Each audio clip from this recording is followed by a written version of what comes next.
Inihain na ng Office of the Solicitor General ang co-warrant of petition para ipawalang bisa ang proklamasyon kay Alice Guo bilang mayor ng Bamban, Tarlac. Binalaan naman ng contempt si dating presidential spokesperson Harry Roque matapos makasagutan si Senadora Risa Ontiveros sa pagdinig ng Senado. May unang balita si Mav Gonzales.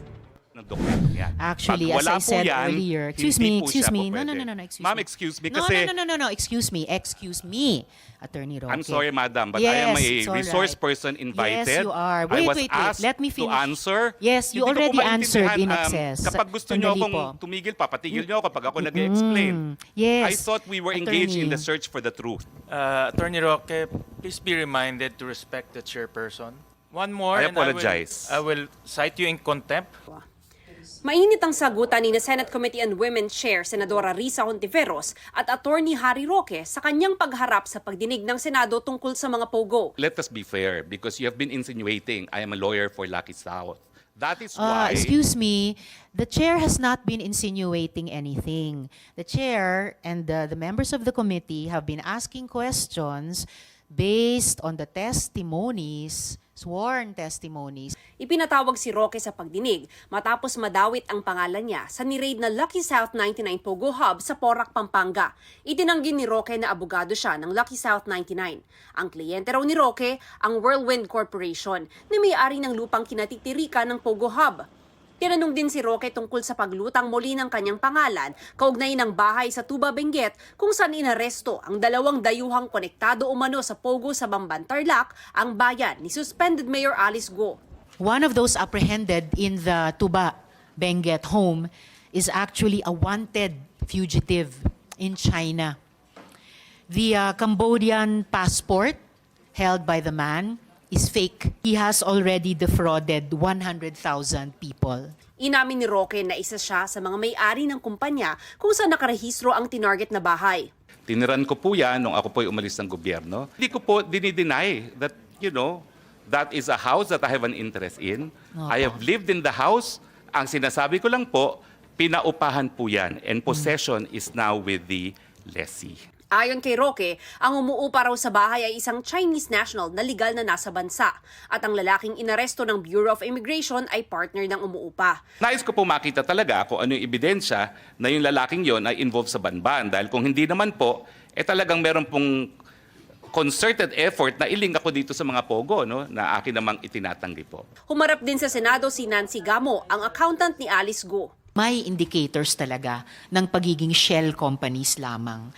Hindi nagbabayad ng buwis sa BIR, walang operations gaya ng nag-obserbahan ninyo, wala ring empleyado, at walang remittance sa pag-ibig.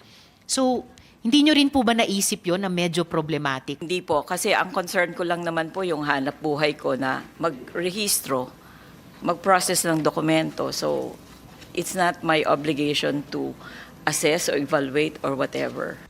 Si Dennis Cunana naman na naging authorized representative ng Lucky South 99 sa Porac at Hong Sheng na nasa Bamban Pogo Hub, sinabing nilakad lang niya ang application ng mga ito sa PAGCOR bilang consultant. Nakausap nyo ba si Alice Guo? She was introduced as the owner of the property at that time. Bukod po sa inyo, sino pang connecting link sa pagitan ng Hong Sheng at Lucky South 99? I suppose magkakakilala ko sila, Your Honors, kasi nasa isang area tapos nagkakakitaan sila. Pero nasan nga ba ngayon si Alice Guo?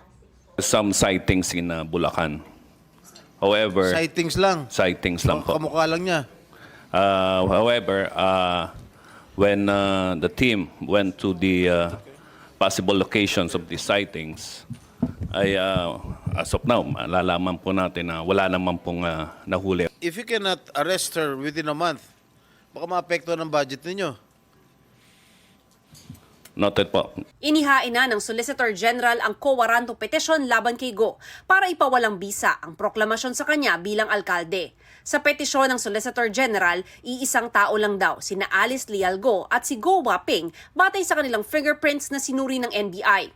Hindi raw Filipino citizen si Guo. Batay sa mga dokumento, sina Guo Jianzhong at Lin Wenyi ang mga magulang ni Guo Waping. Sina Angelito Guo at Amelia Leal Guo, inimbentong mga individual lang na nilikha para mapeke ang birth records ni Guo Waping. Certified din daw ng Philippine Statistics Authority na walang record ng birth, marriage o death sina Angelito at Amelia. Sa kabila ng peking impormasyon, nag-apply at na-issuehan pa rin ng Philippine passport si Go Waping sa pangalan nila ni Alice Rialgo. Ayon sa Solicitor General, maituturing na serious dishonesty o matinding pagsisinungaling ang pagdedeklara ni Go na Pilipino siya sa kanyang mga dokumento gaya ng passport at certificate of candidacy. Gayon din ang kanyang pagkabigong magbigay ng makatotohanang sagot sa mga pagdinig ng Senado. Sinisika pa ng GMA Integrated News na makuha ang panig ni Go na ayon sa Bureau of Immigration ay nasa Pilipinas pa rin. Inaasahan namang aalis ng Pilipinas ang 20,000 dayuhan na nagtatrabaho sa mga pogo kasunod ng idineklarang pogo ban ni Pangulong Bongbong Marcos sa kanyang State of the Nation address. Ayon sa Bureau of Immigration, 75% to 80% ng mga ito, mga Chinese national. Ito ang unang balita.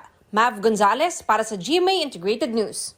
Mga kapuso, para una ka sa mga balita, mag-subscribe sa GMA Integrated News sa YouTube.